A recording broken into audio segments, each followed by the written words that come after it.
مدینہ المنورہ کی ایک گلی سے میرے حضور علیہ السلام گزر رہے تھے اور ایک ایسا مکان بن رہا تھا جو طرز تعمیر حضور کو پسند نہیں تھی. رک کے اتنا پوچھا یہ مکان کس کا ہے؟ کہا فلاں انصاری کا. کچھ نہیں کہا, گزر گئے. کسی نے اس انصاری صحابی کو جا کے بتایا. حضور گزرتے ہوئے چند لمحوں کے لیے رکے تھے اور پوچھا تھا یہ مکان کس کا ہے. ہم نے بتایا. چہرہ انور کے اوپر آثار پسندیدگی ہم نہیں دیکھے, شاید پسند نہیں آیا. اس نے کدال پکڑا اور اس کو زمین بوس کر دیا.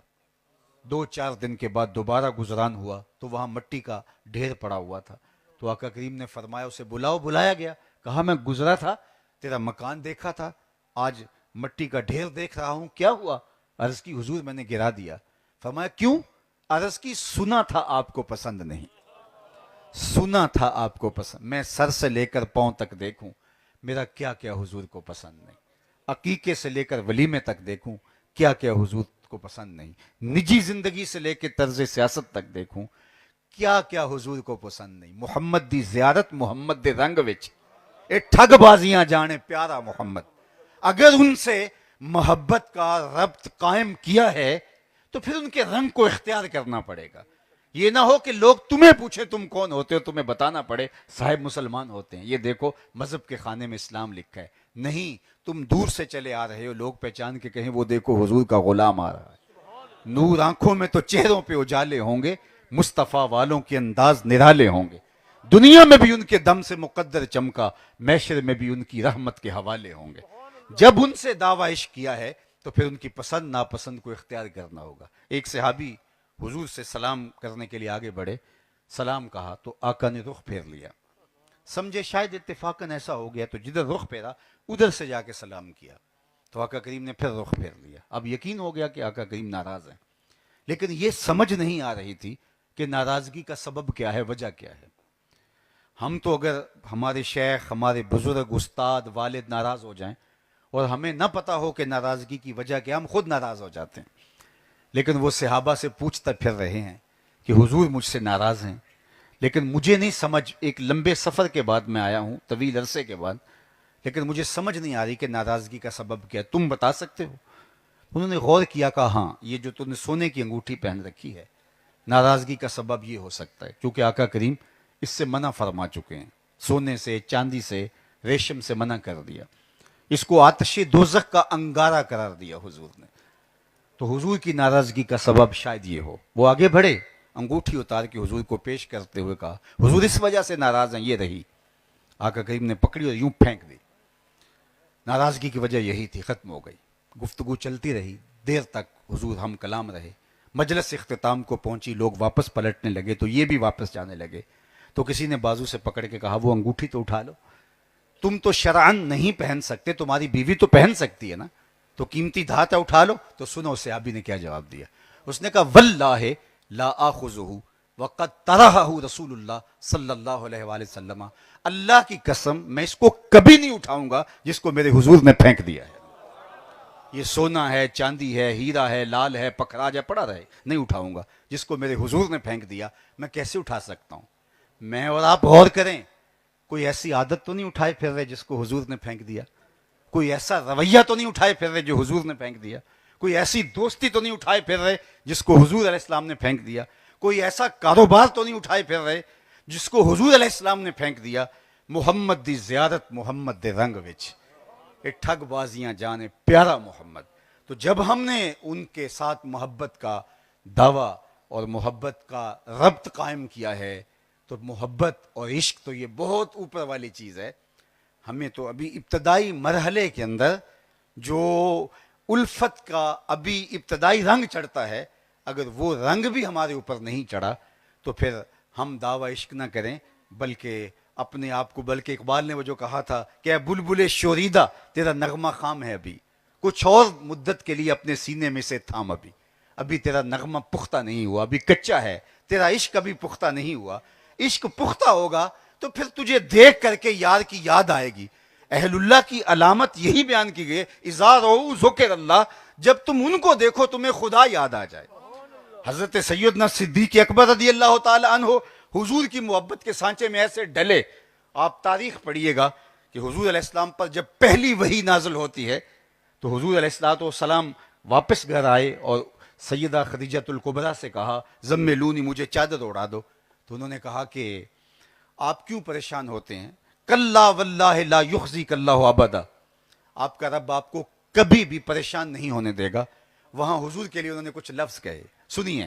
صحیح بخاری میں روایت، باب بدء الوحی ہے، کتاب الوحی ہے.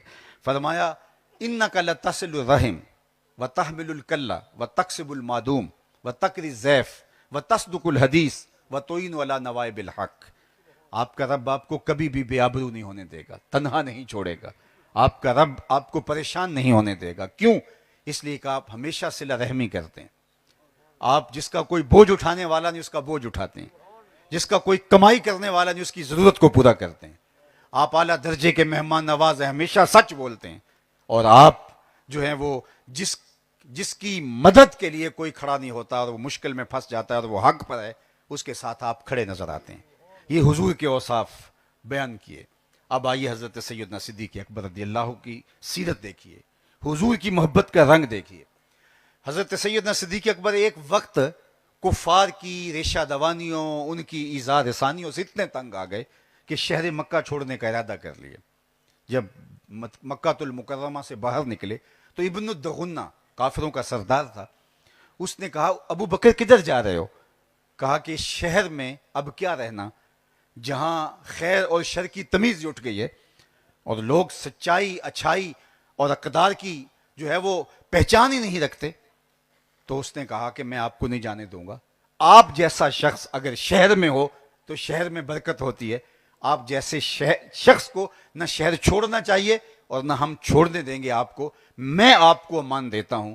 اس وقت ابن الدغنہ نے، جو کافر ہے، سیدنا صدیق اکبر رضی اللہ تعالیٰ عنہ کے لیے جو لفظ کہے وہ سنیے، اور جو میں نے پہلے حضور کی سیرت ام المؤمنین کے حوالے سے آپ کے سامنے رکھی ہے وہ بھی ذہن نشین رکھیے.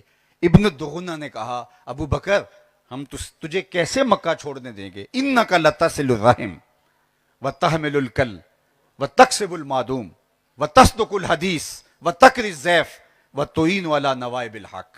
وہی جو حضور کے اوصاف حمیدہ ہیں، ابن الدغنہ نے وہ حضرت سیدنا صدیق اکبر رضی اللہ تعالیٰ عنہ کے اوصاف گنوائے. یہ ہوتا ہے پیر اور مرید کا رنگ، کہ مرید کو دیکھ کے پیر نظر آئے، امتی کو دیکھ کے نبی کی یاد تازہ ہو جائے، اور بندہ تخلقوا باخلاق الرحمن، اللہ کی صفتوں کے اندر یوں اپنے آپ کو ڈھال لے کہ اذا رؤوا ذکر اللہ، جب کوئی بندے کو دیکھے تو اس کو خدا یاد آنے لگے. اللہ اکبر. اس کو ایسا رنگ اور ایسا آہنگ اس کو نصیب ہو جائے. تو میں اور آپ اپنی زندگیوں کو اس طرح سے ڈھال لیں کہ ہم دعویٰ عشق تو بہت بلند ہے، محبت کا دعویٰ بھی بہت بلند ہے. ہم اللہ کے محبوب کے ساتھ جو نسبت رکھتے ہیں اس نسبت کا پاس رہ جائے اور ہمارا طرز زندگی بتائے کہ ہم حضور علیہ السلام کے غلام ہیں، آقا کریم علیہ الصلوۃ والسلام کے جو ہیں وہ متوالے ہیں. حضور کے ساتھ ہمارا ربط ہے باطن کا اور ہم ان کو چاہتے ہیں. باقی اللہ وہ عشق کی دولت اگر نصیب کر دے، ایسے کامل بندوں کا صدقہ جن کی زندگی ہی عشق سے عبارت، تو وہ تو ایک بہت بڑی دولت ہے.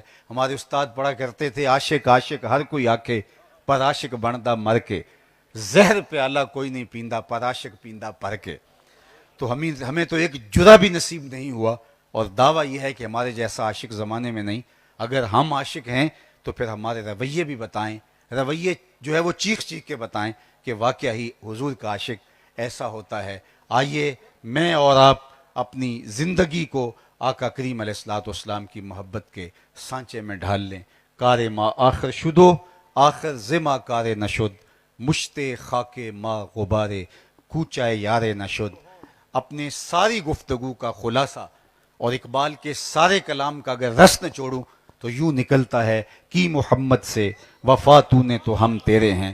یہ جہاں چیز ہے کیا لوح و قلم تیرے ہیں. اقبال کہتے ہیں حضور سے وفا کا رشتہ جوڑ لو، پھر قلم بھی تمہیں دے دیں گے، تختی بھی تمہارے ہاتھ میں دے دیں گے. جو لکھنا ہوا خود ہی لکھ لینا، پھر تمہاری تقدیر کے فیصلے واشنگٹن میں نہیں ہوں گے بلکہ خدا بندے سے خود پوچھے گا بتا تیری رضا کیا ہے. لیکن شرط یہ ہے کہ حضور کے ساتھ وہ تعلق محبت، وہ عشقی ربط پیدا ہو جائے. اللہ ہمیں اس کامل ہستی کا صدقہ، جن کی زندگی کا ایک ایک لمحہ حضور علیہ السلام کی یاد میں پگھلنے سے عبارت تھا۔ اس خاک میں آسودہ وہ مرد درویش، وہ مرد فقیر ہے جس کی ہڈیوں میں گودا نہیں تھا، عشق رسول بھرا ہوا تھا، جس کی چشمان سے حضور کی محبت سے بہتے ہوئے آنسو کتنے دلوں کو حضور کے عشق کی سوغات بانٹتے تھے۔ آج ہم یہی خیرات لینے کے لیے آئے ہیں، مرشد کے در سے جو لنگر لینے آئے ہیں، وہ یہی لنگر ہماری چاہت ہے کہ ہمارے دل میں بھی ذرہ عشق نبی از حق طلب۔ اقبال نے کہا تھا کہ حضور کے عشق کا ایک ذرہ اللہ سے مانگ لے، ایک ذرہ بھی اگر مل گیا تو زندگی کامیاب اور بامراد ہو گئی۔